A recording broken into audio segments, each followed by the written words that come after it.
Bismillahirrahmanirrahim. Assalamu alaikum, my dear students. This is me, Bilal Ahmad, and you are watching my YouTube channel All Pak Forces.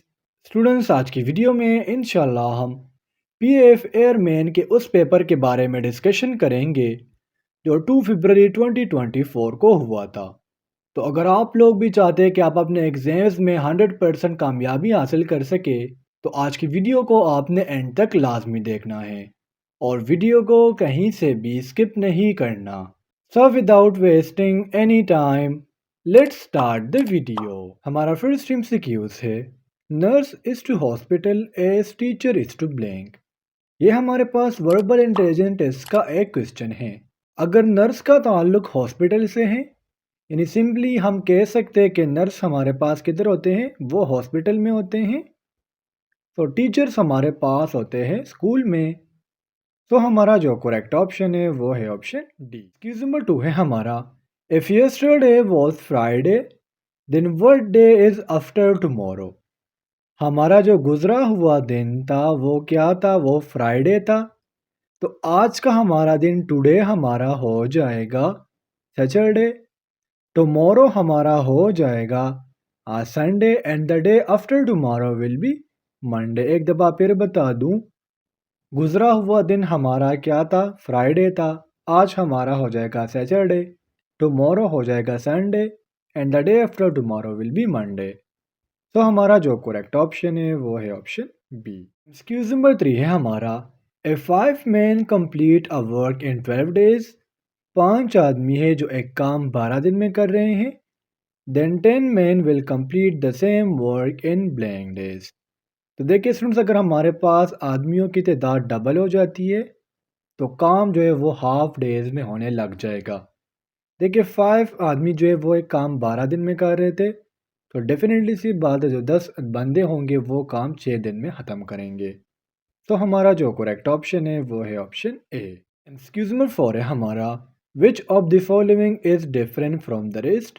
नीचे हमें कुछ options दी गई है, इसमें हमने different को फाइंड आउट करना है, जो बकाया ऑप्शन से डिफरेंट होगा। तो हमारा जो करेक्ट ऑप्शन है वो है option D, mean father. Students, अगर हम वेमेन की बात करें, गर्ल की बात करें या मदर की बात करें, तमाम के तमाम हमारे पास फेमिनिन है, माँ सिवाय फादर के जो हमारे पास एक मस्कुलिन है। एक्सक्यूज नंबर 5 है हमारा, Iran is to Tehran then Pakistan is to. Iran का जो कैपिटल है स्टूडेंट्स वो हमारे पास है तेहरान, और पाकिस्तान का जो कैपिटल है वो हमारे पास है इस्लामाबाद। इससे रिलेटेड स्टूडेंट्स आपको ये भी बताया जा सकता है, अगर if India is to New Delhi then Bangladesh is to. तो कैपिटल जो है स्टूडेंट्स ये भी आपने लाजमी से तैयार करके जाना है, क्योंकि इंटेलिजेंस में बाज़ औक़ात इससे रिलेटेड भी क्वेश्चंस आ जाते हैं। पोर्शन आप लोगों का स्टार्ट हो गया इंग्लिश का पोर्शन।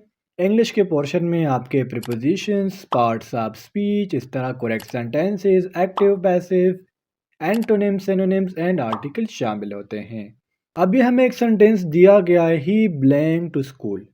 यहाँ पर हमने करेक्ट फॉर्म ऑफ वर्ब को चूज़ करना है। अगर हम टेंस पर फोकस करें तो ये हमारे पास प्रेजेंट एंड डेफिनेट टेंस हैं। प्रेजेंट एंड डेफिनेट टेंस का रूल ये होता है कि हमारे पास ही, शी, एट और सिंगुलर नाउन, इसके साथ हम एस या आई एस का इजाफा करते हैं। ठीक है, अब यहाँ पर बहुत सारे स्टूडेंट्स कहेंगे कि सर हमने गो का यूज़ करना है, लेकिन गो के बाद या तो हम एस का इजाफा करेंगे या ई एस का इजाफा करेंगे। तो जब यहाँ ई एस का इजाफा हो जाएगा तो ये हो जाएगा ही गोज़ टू स्कूल। अब मैं आपको फॉर्मूला भी बताता हूँ कि हमने फॉर्मूला का यूज़ करके कैसे टेंस को कंप्लीट करना है। प्रेजेंट एंड डेफिनेट टेंस का जो फॉर्मूला होता है वो होता है subject plus first form of verb plus E S plus object. Subject यहाँ पर है ही, ऑब्जेक्ट है स्कूल और वर्ब हमारा है गो। तो इसके साथ एस या ई एस का इजाफा हो जाएगा तो ये हो जाएगा गोज। इस तरह से ये भी पूछा जा सकता है कि प्रेजेंट एंड डेफिनेट टेंस में वर्ब का कौन सा फॉर्म यूज़ किया जाता है, तो फिर आपने बताना है first form of verb. Excuse number 7 है हमारा, synonym of strength is. Synonym होते क्या हैं? सिनोनिम को हम उर्दू में सिंपली मुतरादिफ अल्फाज कहते हैं। ऐसे वर्ड जो बोलने में तो डिफरेंट हो लेकिन उसकी मीनिंग सेम होती है। स्ट्रेंथ कहते हैं ताकत को, और इधर इसका हमारे पास जो करेक्ट सिनोनिम है वो है option C, mean power. Power और स्ट्रेंथ दोनों की मीनिंग है ताकत। स्ट्रेंथ के हमारे पास जो मजीद सिनोनिम है उसमें ब्रॉन एंड ब्रेविनिस शामिल हैं। एक्सक्यूज में रहता है हमारा antonym of agree is. Agree mean किसी के साथ राजी हो जाना। एंटोनिम में आपको प्रीवियस वीडियो में बता चुका हूँ कि उलट अल्फाज या मुतज़ाद अल्फाज। इस तरह अगर मैं कहूँ सुबह शाम अंधेरा उजाला दिन रात, ये तमाम के तमाम क्या है, एंटोनिम से। एग्री का जो एंटोनिम है वो है डिसएग्री। और इस तरह अगर हम एग्री के मजीद एंटोनिम्स की बात करें तो उसमें डिफर एंड रिजेक्ट शामिल हैं। साथ साथ आप कैंसिल भी कह सकते हो। क्वेश्चन नंबर 9 है हमारा, he killed snake blank stick. यहाँ पर मैं आपको 3 सेकंड्स का टाइम देता हूँ, आपने मुझे बताना है कि यहाँ पर हमने क्या चूज़ करना है। जी, तो यहाँ पर हमने चूज़ करना है प्रीपोजिशन को। स्नेक के बाद आया हुआ है स्टिक, ठीक है। तो स्टिक के साथ हम हमेशा विथ का यूज़ करते हैं। He killed the snake bye stick नहीं होता, he killed the snake with stick होता है, ठीक है। एक्सक्यूज में 10 है हमारा, दे ब्लैंक टीवी इन इवनिंग। अभी हमारे पास अगेन एक टेंस दिया गया है। फर्स्ट ऑफ ऑल तो स्टूडेंट्स हमें ये पता होना चाहिए कि टेंस कौन सा है। तो बेसिकली हमारे पास प्रेजेंट एंड डेफिनेट टेंस है, जिसके बनाने का फॉर्मूला है subject plus verb plus object. जो वर्ब यूज़ होगा ना वो फर्स्ट फॉर्म होगा, ठीक है। तो हमारा जो करेक्ट ऑप्शन है अब वो हो जाएगा option D, they watch TV in evening. मैंने क्या कहा था, वर्ब का फर्स्ट फॉर्म यूज़ होना है, तो वॉच का जो फर्स्ट फॉर्म है वो है वॉच।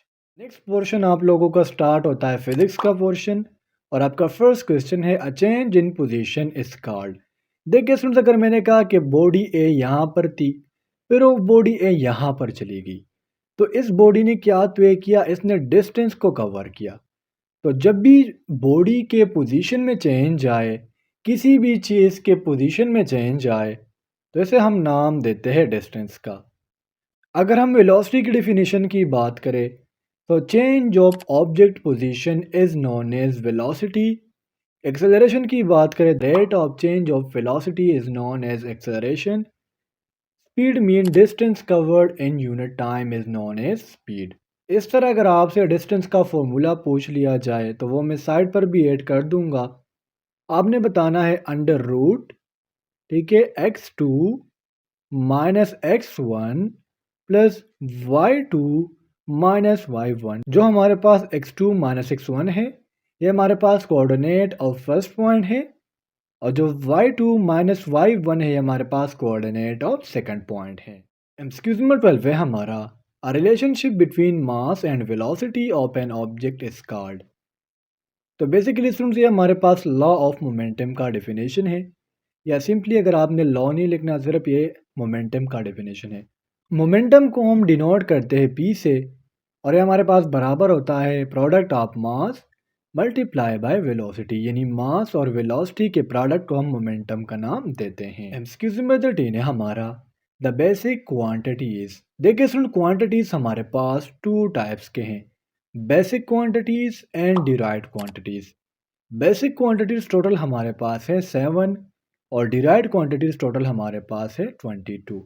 गिवन ऑप्शन में स्टूडेंट्स हमारे पास जो मैथ्स है ये हमारे पास एक बेसिक क्वांटिटी है, जिसका यूनिट हमारे पास है किलोग्राम। एक्सक्यूज नंबर 14 है हमारा, vehicles are made heavy at the base in order to.